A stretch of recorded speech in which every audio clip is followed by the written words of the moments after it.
Hi guys, welcome. And who dat? I'm Joe, and I'm here to preview this upcoming Week 7 matchup. Thursday night football in the Caesars Superdome as the Jacksonville Jaguars come to town to take on our beloved, bless you boys, in black and gold, the New Orleans Saints. And I'm sorry about being pessimistic about this, but I'm going to have to be. The Saints are kind of hot and cold, hot and cold. Everybody's expecting them to win. You know, it's a short week for both teams. Jacksonville's traveling.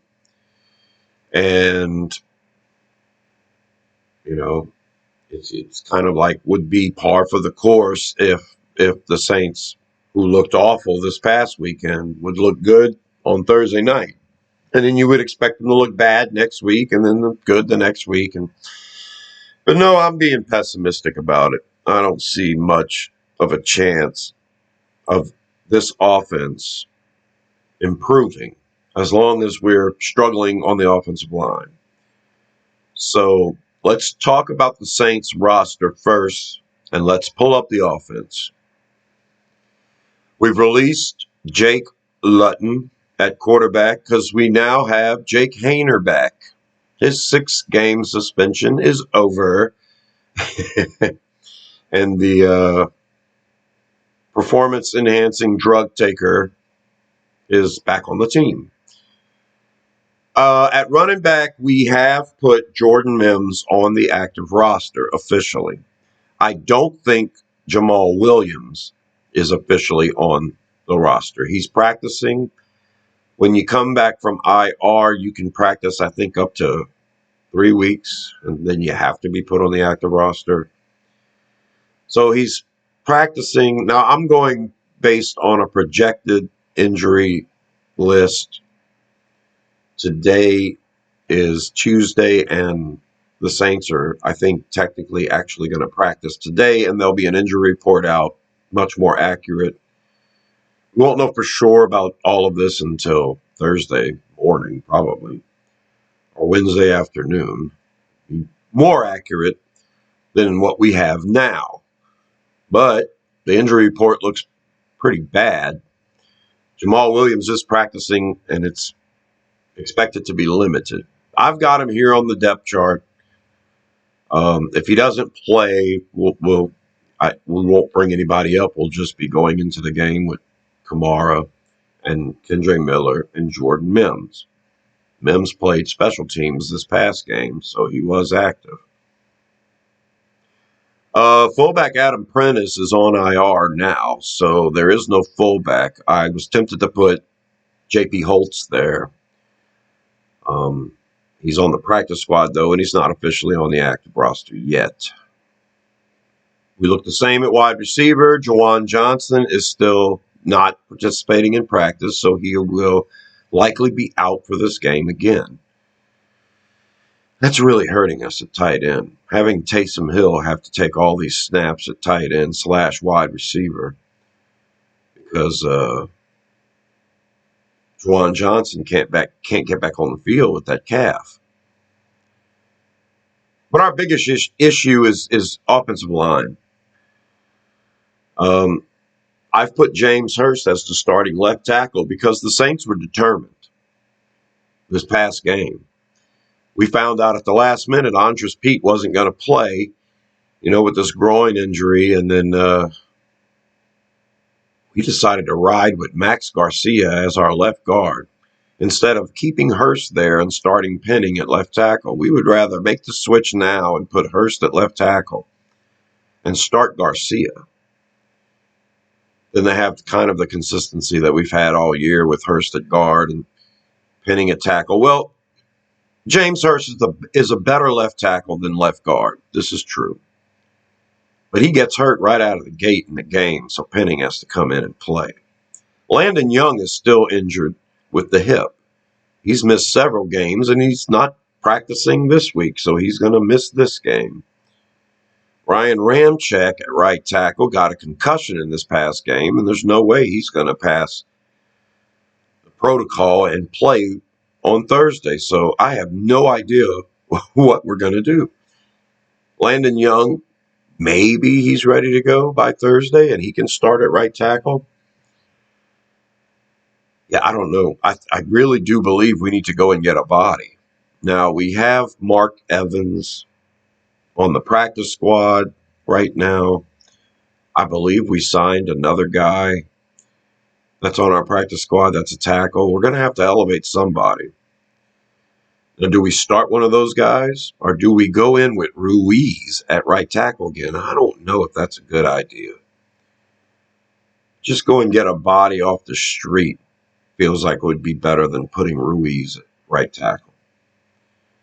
We need some consistency on this offensive line. So if we can keep the guard Eric McCoy at center and the center Cesar Ruiz at right guard, if we can keep that consistency, it feels better than everything else that's going to be all jumbled up. I'm interested in seeing what Nick Saldivari does. They're wanting to go ride with Max Garcia right now. I wouldn't mind seeing Saldivari at left guard. And we got to just put a body at right tackle. So I just have no idea. We're going to have to elevate somebody. We just are. We don't have anybody. We don't have enough bodies right now. So James Hurst is going to miss this game. I believe Andres Pete's going to play. But I think Andres Pete's going to come up lame in the game. I think we're going to rush him back and he's going to get hurt. He was the emergency 8th offensive lineman this past game. So even though he had that aggravated groin, he could have gone out there and played in an emergency. Makes me think he'll start at left guard on Thursday, but Pete gets injured all the time. So we're going to be definitely down Hurst and definitely down Ramczyk and quite possibly down Pete. So we need another body in here. Yeah, I guess going and get La'el Collins or something like that at right tackle and just plugging him in right away, paying him way too much money to come in and play right tackle for a game. I guess that's an option. Mark Evans played a lot of tackle in the offseason for us. I don't know if he was on the right side or not, but I would rather throw Mark Evans out there or whoever else is on the practice squad who's a true tackle, or just go get any free agent who can pass a physical, a veteran, and put him out there than to put Ruiz out there. That's the way I feel right now. It took Ruiz 3 years to learn right guard. Let's just try to see if this is actually going to work for us. All right, let's pull up the defense now. No changes here. Lonnie Johnson is still hurt. So we pulled up Daniel Sorensen for the second time.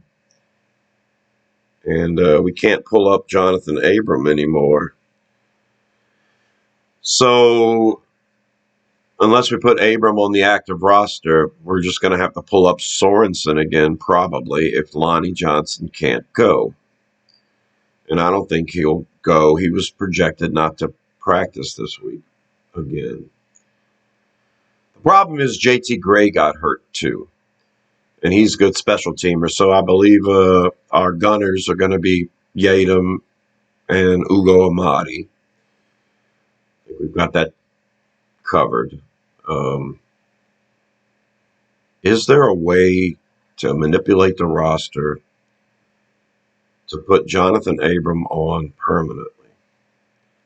Well, as long as Adam Prentice is hurt, we have that extra spot. As long as we don't elevate Jamal Williams just yet. So I don't know. Abram might just stay on our practice squad. But we'll see. We'll have to do something with Lonnie Johnson. We're going to cover him, I guess, this week with Sorensen. Other than that, nothing much to say about the defense. The defensive line is good. I don't think they're as consistent as I would like them to be. It seems like we've had a chance against a bunch of backup offensive linemen this year, and our defensive line hasn't taken advantage of that situation every time. So I believe we're good up front, not great. I expect the bumps and bruises along the way, especially with the backup linebackers, backup defensive linemen. And I expect our secondary to play well, even if backups are in. And that's the state of our defense. Okay. So as far as the upcoming game goes, the Jacksonville Jaguars, they have 4 or 5 people not practicing, including quarterback Trevor Lawrence. He's got a hurt knee, and they're 4-2 right now. And I think that since it's a short week, it's very possible that they'll start Beathard at quarterback if they don't want to risk their franchise quarterback who's got a hurt knee. Now, if he can play and the knee doesn't bother him and Trevor Lawrence plays, it'll be a totally different thing. I think the Saints defense can get to either one of these quarterbacks, but, Lawrence is more active, mobile. Beathard likes to throw deep balls, so we'll see. Every time a opposing quarterback throws a deep ball, I expect the flag to come out of the referee's pocket more so than for them to actually complete the ball. But you just, you never know. So I think I think Jacksonville is a good stable of running backs, and I think their wide receivers are good. Solid offense, solid active defense. They're a very good team, probably one of the best teams we'll play all year. And if we can get them without Trevor Lawrence, that'll be good. I am not going to pick the Saints to win this one. I am a hoodat, and I see the Saints winning. I see them winning. I see it. But when I think about it that way, I feel like, no, you haven't earned this. You have not earned this. Pardon my expression, the schizophrenic offense that we have. Team, actually, because you go from special teams player of the week to missing a 29-yarder. Yeah, okay, special teams, not so much. Headley only averages like 42 yards on his punts this past week. None of them down inside the 20.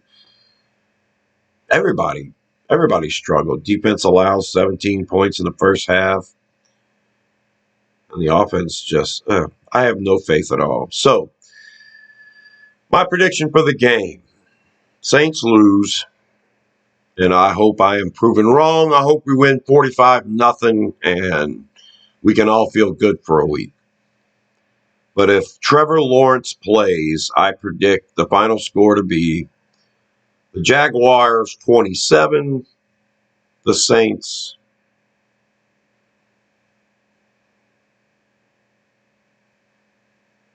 13, I guess. If Beathard plays, I expect us to lose. Jaguars 13, Saints 9. Yeah, that's what it feels like. We just get one touchdown, we can win this game. We can't get it. Well, I hope I'm proven wrong.